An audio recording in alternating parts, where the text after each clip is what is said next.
Namaskar, hi, hello, welcome to Ask in Detail, our famous YouTube channel enriching knowledge. And friends, welcome to the video tutorial series of operating system. And in this fourth unit, that is device management, we will cover this point, that is input output traffic controllers. Then we have a input output schedulers, as you can see here. And then the third point that is not seen in the screen, that is input output device handler. So we will cover all these 3 points. But before starting or before reading, may I ask you what is the meaning of what is exactly input output traffic control? Is it a software or hardware concept? Then I can also ask you that input output scheduler is also a software or hardware. बरोबर आहे. तर ज्याचा मेंदू खूप तल्लक आहे त्याला क्षणाचाही विचार करण्याची गरज पडणार नाही, कारण डिव्हाइस मॅनेजमेंट हे चॅप्टरचंच नाव आहे. ते इथे जे काही बघत आहोत आपण हे सगळे काय कोणते कन्सेप्ट आहेत, हे सगळे काय आहेत, हार्डवेअर आहेत. तर कुठली चर्चा करण्याची गरज आहे का आता? नाही. तर these all are the hardware parts devices. So let start the video. इथे तुम्ही बघू शकता वन बाय वन आपण बघू नेमकं कशाचं काय काम आहे. तर स्क्रीनवर सध्या आपल्या समोर आहे डिव्हाइस आहे ते input output traffic controller, as you can see here. मग आता याचं काम काय आहे नीट बघा. ऑपरेटिंग सिस्टीममध्ये the primary role of input output traffic controller is to coordinate and control the actions of the hardware and the software in a central processing unit including the input, output and storage. Input output controller हे जे device आहे हे कुठं आहे म्हणून सांगितलं यांनी? CPU मध्ये, सेंट्रल प्रोसेसिंग युनिटमध्ये. नीट बघा, इनपुट आउटपुट ट्रॅफिक कंट्रोलर हे जे डिव्हाइस आहे हे कुठं आहे? सेंट्रल प्रोसेसिंग युनिटमध्ये आहे. आणि हे कोऑर्डिनेशन करतं किंवा लक्ष ठेवतं म्हणजे कंट्रोल करतं कशाला? तर ॲक्शन्सला, प्रत्येक ॲक्शनला. नीट बघा इथं प्रत्येक ॲक्शनवर त्याचं लक्ष आहे. कशाच्या? तर इनपुट डिव्हाइसच्या, आउटपुट डिव्हाइसच्या आणि स्टोरेज डिव्हाइसेसच्या सगळ्यांच्या ॲक्शनवर लक्ष ठेवण्याचं काम कोणाचं आहे? Input output traffic controller. साहजिक आहे, प्रत्येक इनपुट डिव्हाइसकडून आउटपुट डिव्हाइसकडून जे काही देवाणघेवाण होत असते यालाच तर ट्रॅफिक म्हणतो आणि त्याच्यावरच तर लक्ष ठेवण्याचं म्हणजे काम या कंट्रोलरचं आहे. Very simple. Let see another point. As you can see here, read from this point. The CPU processes the data by the traffic controller. साहजिक आहे. आता CPU ह्या सगळ्यावर लक्ष ठेवणार कसं? तर त्याला ट्रॅफिक कंट्रोलर ह्या डिव्हाइसचीच तर गरज पडते. ह्या सगळ्या डेटावर लक्ष ठेवणे, जी काही देवाणघेवाण चालू आहे इन्फॉर्मेशनची, तर याच्यासाठीच ते ट्रॅफिक कंट्रोलरची गरज पडते CPUला आणि ऑपरेटिंग सिस्टीमला सुद्धा. And that allows the simultaneous working and processing of the input and output devices. आणि त्यामुळेच सायमल्टेनियसली जी काही परवानगी मिळते इनपुट आणि आउटपुट वर्किंगसाठी ती ह्याचमुळे मिळते. ठीक आहे, चला पुढे बघूयात. आता इथे काय दिलेलं आहे बघा. Referred as an input output interface. आता ह्या इनपुट आउटपुट ट्रॅफिक कंट्रोलरला अजून काही नाव आहेत. ती कोणती बघा? इनपुट आउटपुट इंटरफेस आहे, त्यालाच म्हणतो IOC. त्यालाच नाव आहे PIOC. म्हणजे PIOCचं लॉंग फॉर्म काय? Peripheral input output controller. हे त्याचीच नाव आहेत. कशाची? तर इनपुट आउटपुट ट्रॅफिक कंट्रोलरचीच नाव आहेत. पुढे काय दिले बघा.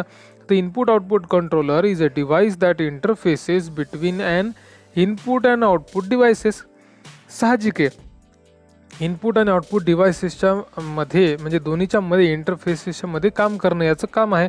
The computer or hardware device आणि ह्याच्यामध्ये सुद्धा. सिंपल. पुढे काय दिलं बघा. The input output controller on a computer is commonly located on the motherboard. ही आता ही सगळ्यात महत्त्वाची लाईन. तुमच्या कन्फ्युजनला कुठल्याही कन्फ्युजन असेल तर त्याला दूर करणारी लाईन, की इनपुट आउटपुट कंट्रोलर कुठं आहे? तर कॉमनली लोकेटेड ऑन मदरबोर्ड. म्हणजे कम्प्युटरच्या CPU मधलं जे मदरबोर्ड आहे, मेन बोर्ड, त्यावरच हे कुठे आहेत? सगळे तिथंच आहेत इनपुट आउटपुट कंट्रोलर किंवा बाकीचे जे कुठले डिव्हाइस असतील ते सर्व. पुढे आता बघू अजून थोडंसं डिटेलमध्ये. Input output controllers are series of micro chips. एक छोट्या छोट्या प्रकारच्या चिप्स आहेत या, which helps in the communication of data between the central processing unit and the motherboard. एकंदरीत आपण काय म्हणू, जी देवाणघेवाण चालली आहे ती फक्त काय इनपुट आणि आउटपुट डिव्हाइसेसमध्ये होईल का? नाही. इनपुट डिव्हाइसेसकडून एखादं इनपुट येईल, ते CPUला जाईल, CPUकडून मदरबोर्डवरील काही डिव्हाइस असतील तिथं जाईल किंवा स्टोरेजला जाईल, तिथून नंतर त्याचं प्रक्रिया होईल आणि मग ते कुठं जाईल? आउटपुट डिव्हाइसला. तर या सगळ्या प्रवासामध्ये जे जे काही येतं त्या सगळ्यांवर लक्ष ठेवण्याचं काम कोणाचं आहे? इनपुट आउटपुट ट्रॅफिक कंट्रोलर्स त्याचंच काम इथं दिलेलं आहे. सगळ्यामध्ये कम्युनिकेशन करणे आणि सगळ्यांवर लक्ष ठेवणे. पुढे the main purpose of system is to help the interaction of peripheral devices. जे काही पेरिफेरल डिव्हायसेस आहेत आपल्या कम्प्युटरमधील त्या सर्वांचं कम्युनिकेशन जे कंट्रोल युनिटशी होतं त्यावर लक्ष ठेवणे हे सगळ्यात महत्त्वाचं काम आहे. इनपुट आउटपुट ट्रॅफिक कंट्रोलर्स तुम्ही वाचू शकता माहिती. मी जी काय आहे ती तुम्हाला आत्ताच सांगितलेलं आहे. Very very easy and it is also an important part of the system और we can say the device of the system. Okay, आता इथे हे सगळं बघा. आता इथं अजून थोडीशी महत्त्वाची लाईन आपल्यासाठी आपण धरू. इथं नीट बघा. Faster input output controllers leads to faster CPU communication. जितके हे फास्टर्स असतील तितकंच कम्युनिकेशन सुद्धा फास्ट होतं आणि त्यामुळेच कम्प्युटर घेताना किंवा हार्डवेअर घेताना आपण खूप विचार केला पाहिजे.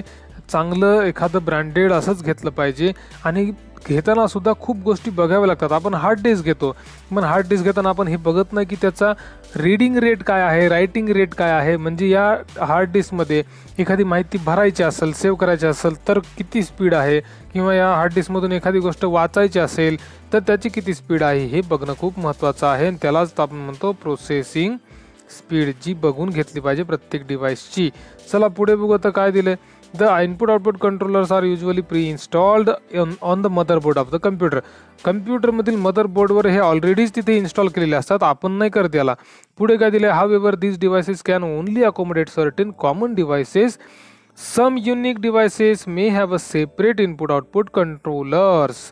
काही ह्याला डिव्हाइसेसला सेपरेट IO कंट्रोलर सुद्धा असू शकतात. पुढे दिले. Such devices have to be connected to the computer being expansion slots लावता येऊ शकतात. आता इथे काय दिले बघा. 3 महत्त्वाची कामं कशाची. इनपुट आउटपुट ट्रॅफिक कंट्रोलरची. एकदम थोडक्यात जाता जाता बघू. आता पहिला काय. The primary task is to check if there is at least 1 path available. म्हणजे या डिव्हाइसचा काही पाथ अवेलेबल आहे का नाही हे चेक करणे. दुसरं, if there exist more than 1 path it must decide which one is select. एक जास्त असतील तर कोणता सिलेक्ट करायचा. आणि तिसरं, if all paths are occupied its task is to analyse which path will be available at the earliest. नाव काय आहे. ट्रॅफिक. आणि पाथ म्हणजे काय तर मार्ग. कोणासाठी तर हे महत्त्वाचं आहे. जे इनपुट आणि आउटपुट डिव्हाइसेस आहेत यांच्यामधलं कम्युनिकेशन, इनपुट आलेलं जी प्रक्रिया आहे ती प्रक्रिया पूर्ण करण्यासाठी जी काही ट्रॅफिक आहे ही CPU जात असते. आणि ह्यासाठीच ही कंट्रोलर लागतात आणि तेच बघतात की अवेलेबल लाईन कोणती आहे, अवेलेबल नसेल तर कोणती अवेलेबल लवकर होईल. हे सगळ्या गोष्टींचं नियोजन आहे, ॲनालिसिस आहे. हे कोण करतं. Input output traffic controllers. About the input output traffic controllers, if you have any doubt you can ask. Feel free to comment, share, like, subscribe and press bell button. धन्यवाद. Bye.